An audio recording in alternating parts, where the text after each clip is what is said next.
Thank you for joining me today. I am SoJeanCo. This is Divided and Unbothered, where we discuss different topics, different issues, just about whatever we're feeling or whatever I'm feeling to you guys. Hopefully, at some point, you guys can come in and chat with me and so on and so forth. But today, the discussion is menopause. So if you're a man and you don't want to hear about menopause, or it doesn't affect you in any type of way, if you don't have a woman, a wife, girlfriend, whatever, that's dealing with any of these issues, you may want to just run along. And that's cool, I get it. Who wants to hear about menopause if you don't need to hear about menopause?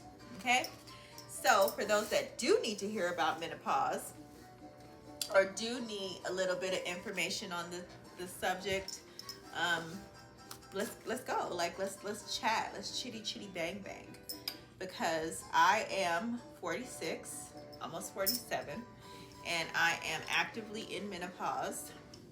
It's a little bit of an overshare, I know, but you know, if I can help one person, then I feel good about it. You know what I mean? I don't really care. It's not something that I'm hiding, or you know, I don't want any more kids, so any person that was going to be with me was going to figure that out in the wash anyway. So, this is the truth about menopause that nobody wants to tell you.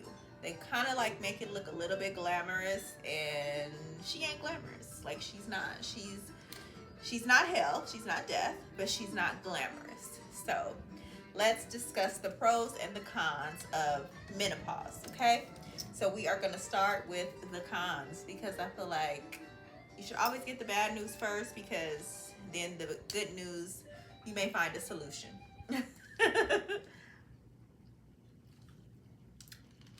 Okay, so night sweats. Man, whew, night sweats, hot flashes, just getting hot out of nowhere is so difficult, and it can be embarrassing. It depends on your body chemistry. You can get so hot to where you're physically sweating out of nowhere. For me personally, it happens at night the most, like while I'm sleeping. I have a ceiling fan on 24/7. I have a little blower fan that I just like, almost like an industrial blow, to the point where I literally get cold after the flash has passed. But and those little mini portable fans, like the little bitty ones that you can put in your purse, and like I have one in my purse, I have one in my car, I have one in my bathroom, I have one in my bed, I have one on my vanity, because I don't ever know when it's gonna happen. But I do experience them the most at night. Okay, so night sweats.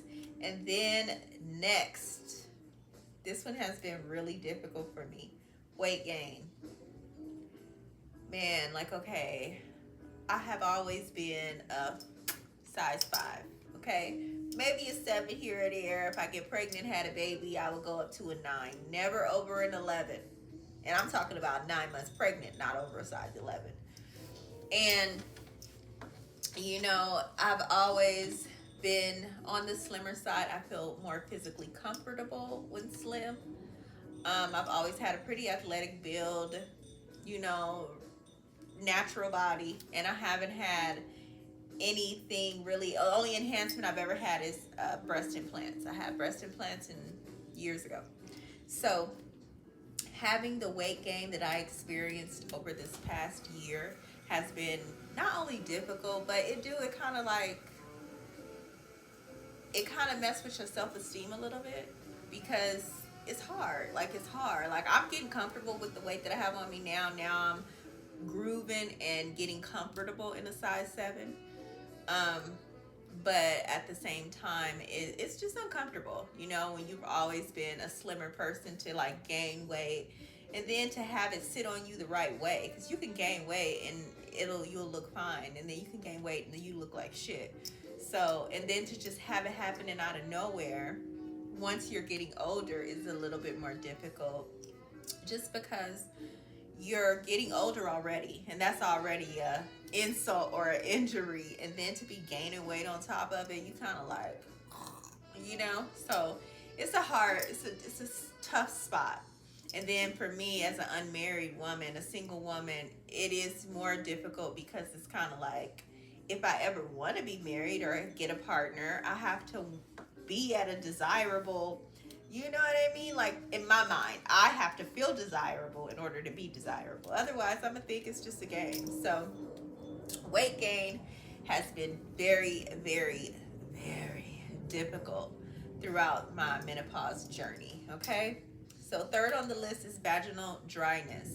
Vaginal dryness is something that a lot of people deal with. They deal with vaginal dryness and vaginal wall thinning, which is basically the skin down there getting really thin, really dry inside and out across the labia folds. Um, I have to be honest, I personally haven't dealt with that, but I've also personally not been having a lot of sex. So I don't know if it's something that I am dealing with, but I'm just not having sex to notice it, or if it's just something that it's just not an issue for me or my hormonal change. I don't know. So vaginal dryness is third on the list. For the ladies that are having vaginal dryness, they do have different vitamins available, and they also have, of course, everybody know about lubricants and things like that, but I'm trying to think of the name of the vitamin where it gives you back Euro. It's a I take the metabolism boosters, but I think it's called Euro. But they have vaginal dryness ones. They have probiotics for the vagina. They also have metabolism boosters, things like that. But those I hear are really good. I haven't taken them personally. I've only taken the it's called Moto, the metabolism. They're in like a little green jar. I've taken those, but the other ones I'm not familiar with. But there are things available to help through that part of it. The sex drive decrease, which I think kind of goes with the vaginal dryness. Maybe the decrease ain't as real, but maybe the dryness is making the decrease real because it's like, I don't want to do it because it hurt, or I'm dry, you know. Just a second. Just sip your drink, girl, because I'm about to.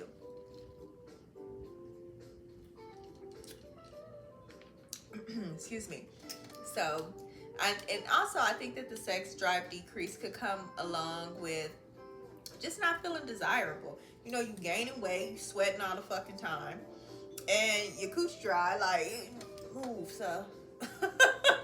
Like, you don't really want it like that. You don't even, how can you?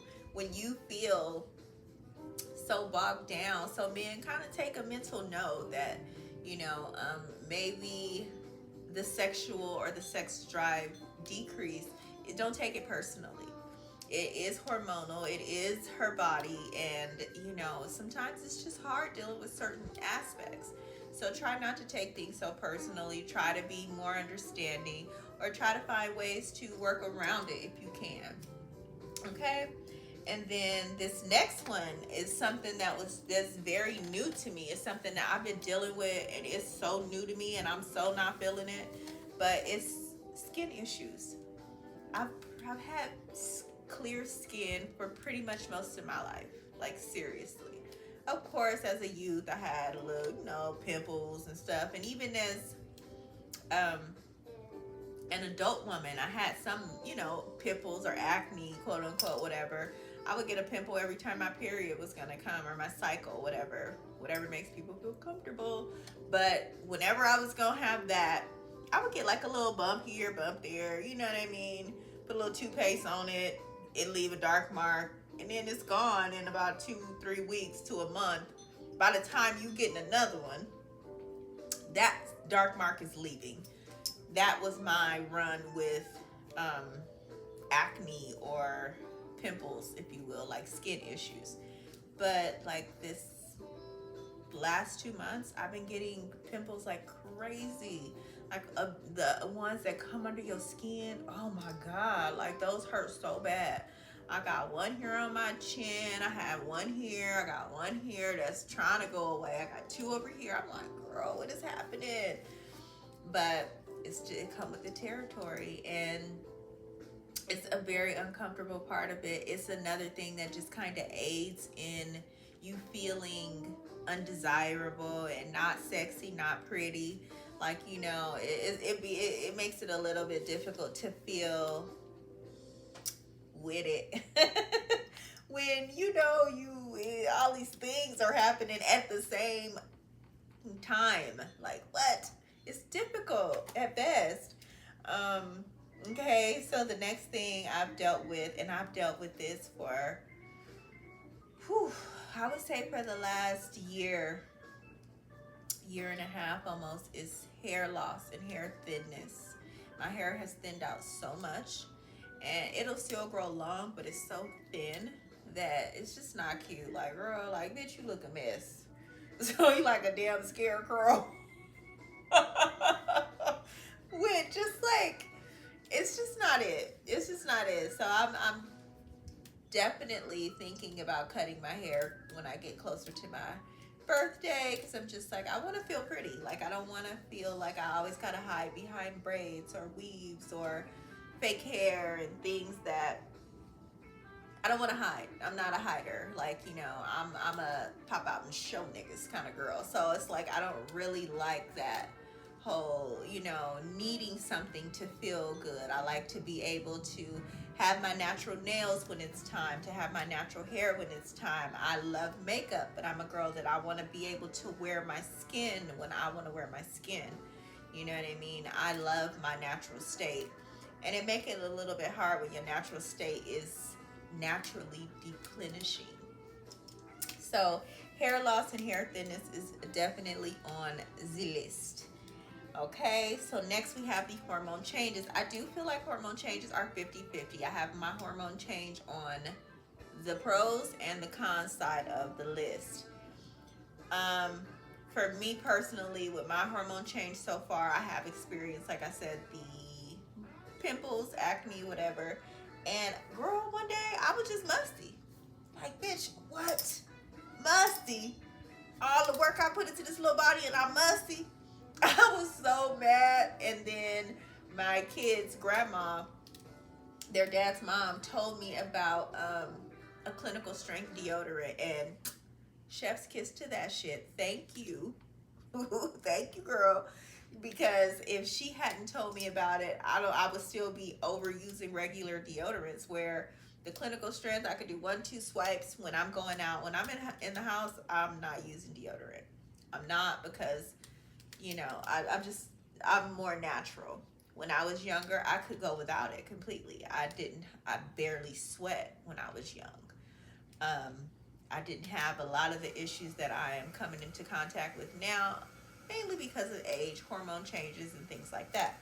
And of course, you know, alcohol, I don't do drugs, but alcohol aids in the liver doing other things, keeping other parts of your body busy. So you have to, you know, you're sweating more and things like that. So being musty, sweaty, that is a part of the hormone change that is also on the cons side of the house. You know, it's difficult at best. Like, it becomes really, really hard, you know. And then spotting. What? Why do I want to be spotting? Like, why would I want to be spotting? And I'm supposed to be, like, I'm going through all this and I'm going to get a period? Like, that is devastating to the psyche, to the body, to the mind. Like, what? Like, I don't want to do this. I don't want to do this. So, yes, spotting and unexpected cycles, the mental fog, all those things, they are a part of the hormonal change. But, you know, I think that the mindset is thinking like, okay, well, you don't have a period no more, so there are all of these pros. Okay. So, because you're, there we go. I just like a little bit of blues or jazz playing. I love it. So, now we are going to move forward to our pros. Okay? I'm going to take a quick little drink break. Sponsored by me.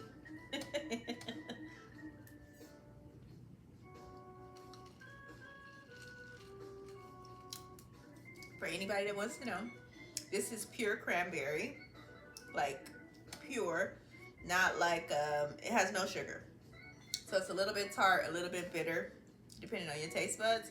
pure cranberry, lemon juice, and a shot of tequila. And it is.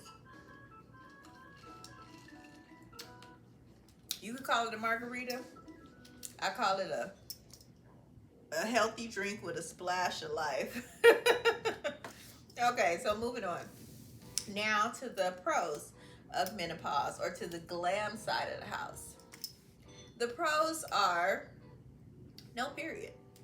You don't gotta be lugging around pads and shit. I mean, unless you still spotting.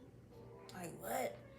But you don't have to be like worried about a monthly cycle. You don't have to be worrying about all of that. Like, it's such a fucking headache. You do, but you don't. Let me cook. You don't, because you're not having no physical bleeding. You're not having any physical pads, tampons. I really didn't wear tampons. The only time I wore tampons was when I was going out, or if I wore a risque outfit and I was on my cycle, then I would wear a tampon. But for the most part, I let it flow, honey. Flow like the Nile River, child. So anyway, but no periods is considered the glam side of the house as far as menopause is concerned. But that's because people feel like, okay, no period. While it's gross, because it's just a lot of work, people also feel like, oh, I ain't got no period, I ain't gonna get pregnant. Wrong. You loud or you wrong. You can't get pregnant while in menopause. So, not having a period is a flex, but it ain't.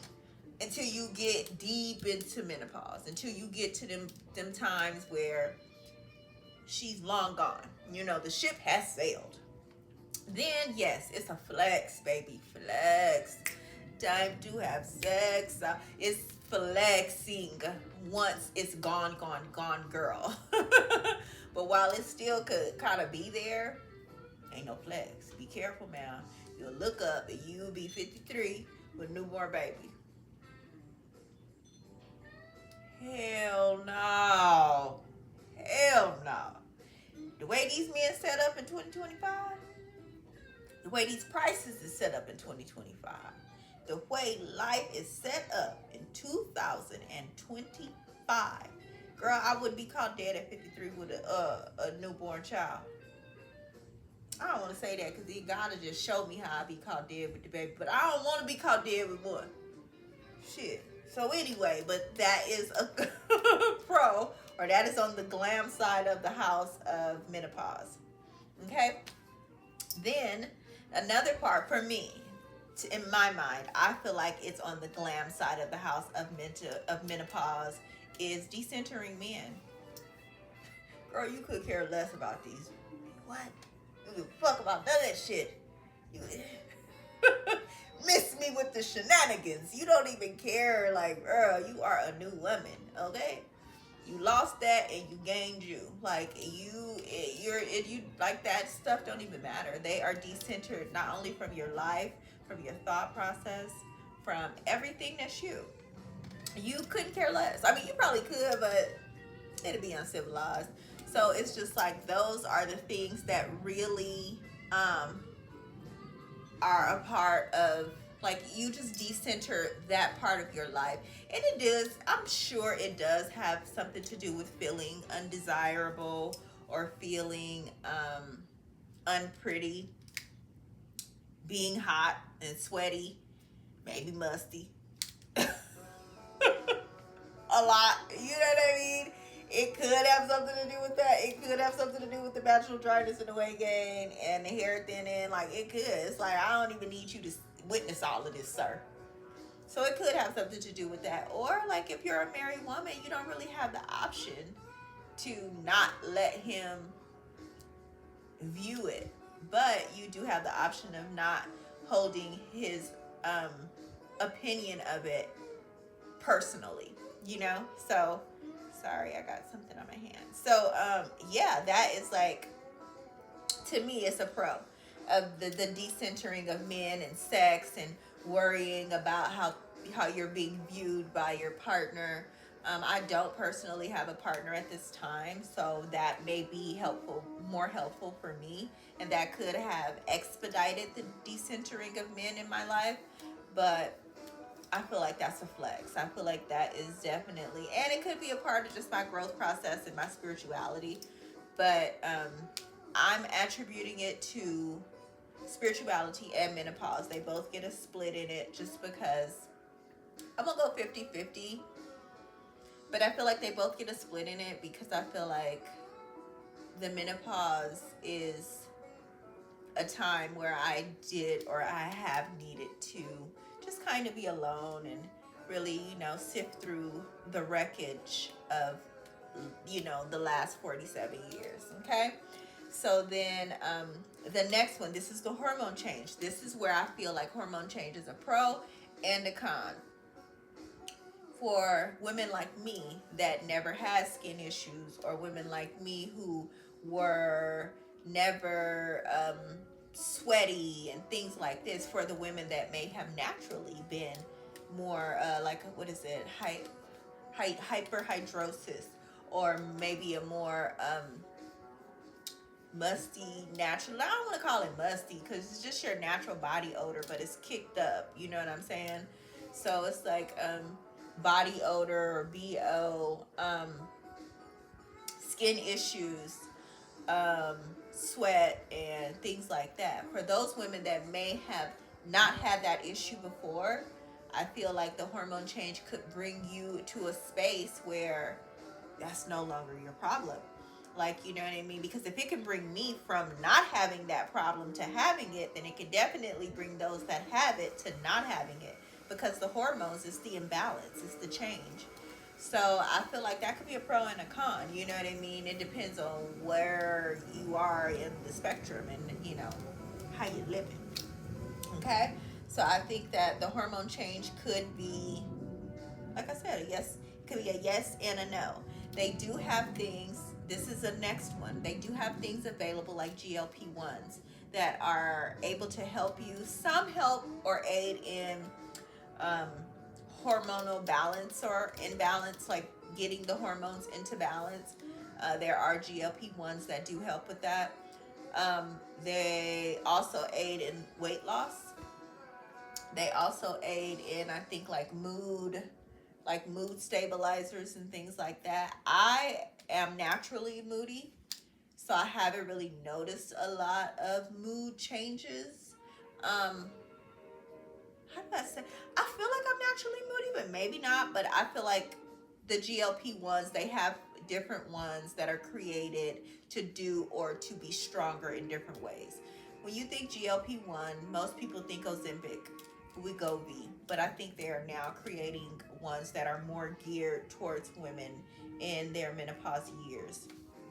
So, me personally, I never looked into a GLP-1 other than I did one Ozempic when it first came out. But I was thinking, like, I might fuck up some shit. Like, I might really fuck some shit up playing with this, trying to be skinny shit.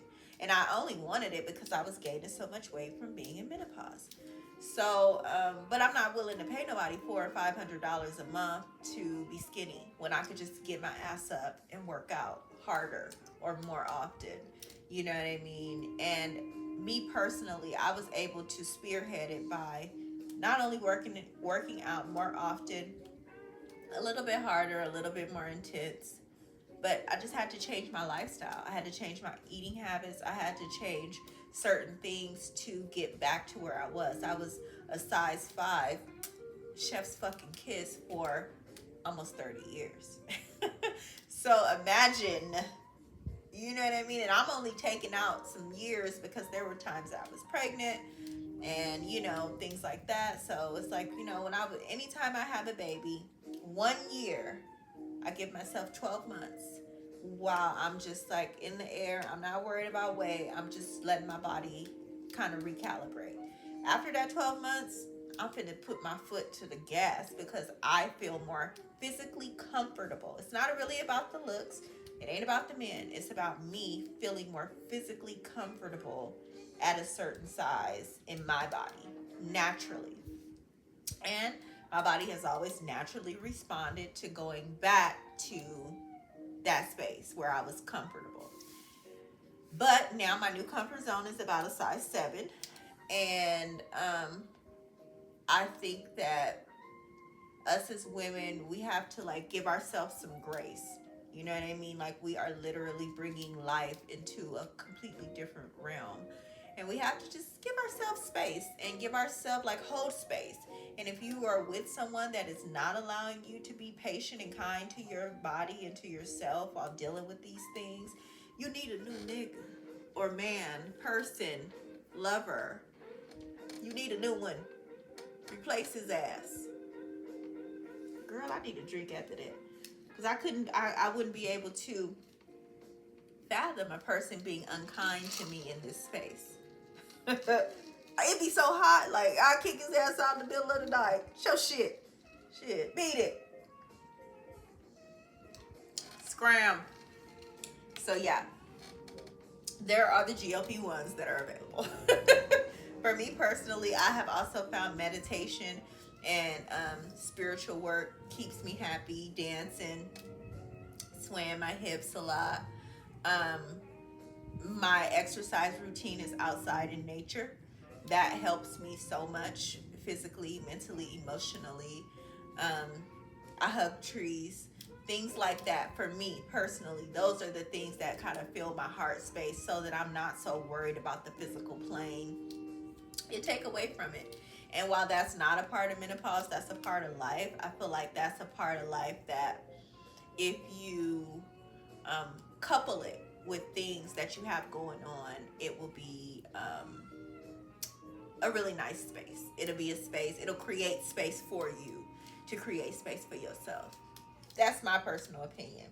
Again, the mini handheld fans are also a pro because it's like, you know, if I'm out, like here, if I go out with my girlfriend, and I say my girlfriend because I really only have one friend here. But if I go out with my girlfriend and we, you know, out hanging out, drinking, dancing, things like that. Hell, after I get through and I throw my fan on, nobody knows if I'm just hot because I'm having menopause or if I'm hot because I've had an alcoholic beverage or I'm, you know, dancing and, you know, plus it's 116 fucking degrees. Like, you don't know why I'm hot. So, you know, those are the little things that you can do personally for yourself to keep yourself cool, keep yourself smelling good. Don't try to mask all that shit with perfume. Like, take care of yourself. Take care of your body. Get limes. Take limes and rub them under your in your armpit on the days that you're not wearing deodorant. Just, you know, you have to find your footing. But there are pros in the sense of having a spiritual, and maybe you're not spiritual. Maybe you are Christian, or maybe you are Buddhist, or maybe you are whatever else you may want to be, or what have you. Do things aligned with your path that will allow you to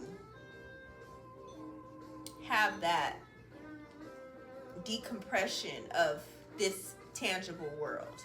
And those things will definitely help your body. Hormonally, you are happier when you are happier. You know what I'm saying? Like your body is physically happier when you are happier hormonally.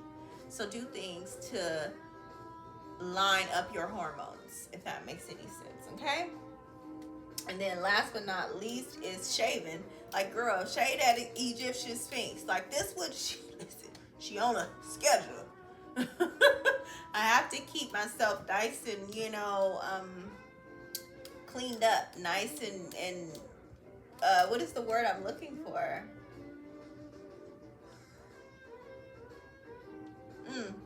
Y'all know what I'm talking about. Groomed. There we go. Nice and groomed, manicured. There we are. So those things, I have to do it just because it's kind of a way of life because I'm a woman. But B, it's because I want to be manicured, not just for a man, because I'm not having sex. I haven't had sex, none of 2025.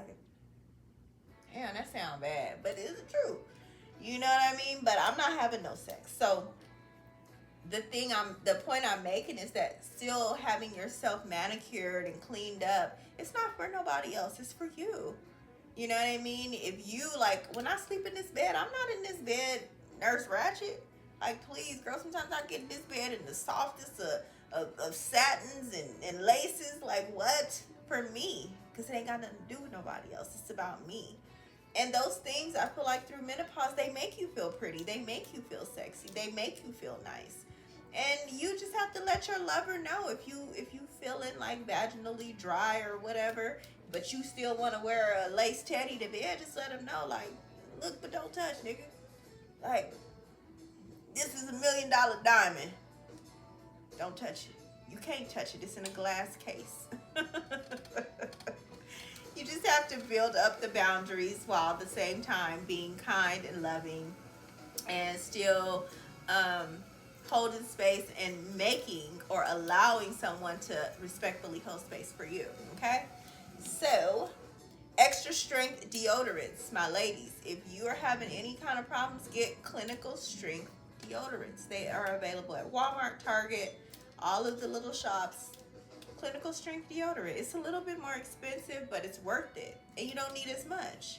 You know what I mean? And personally, like I said, I suggest rubbing limes on your pits and other places that you sweat with odor while you're home and you're not going anywhere.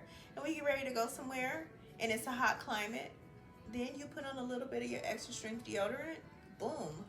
Bam. Booyah. You smell wonderful. Okay? Well, this was my list of things, and while they want to make menopause look glamorous or like a death sentence, it's neither. It lies beautifully in the middle of being a death sentence, because there is death to the womb, because you will no longer be able to bear and or carry child. It ain't glamorous, because how can you be glamorous gaining weight, losing your hair, and sweating and shit? It's just not. But you can make it glamorous, and you can rebuke that death sentence because the reality is that you still had the power to bring life into this realm. Okay? So, thank you guys for chatting with me. Thank you for letting me ramble. Again, these are the pros and the cons of menopause that they do not tell you about, at least not the way I told you, okay? And please like, comment, and subscribe, and I will be back on... I live by Luke's Air Force Base. But I will be back on Thursday for another video of some sort, and we'll chat it up again. Thank you guys for watching. This is Divine and Unbothered. I am SoJeanCo, and I will talk to you later.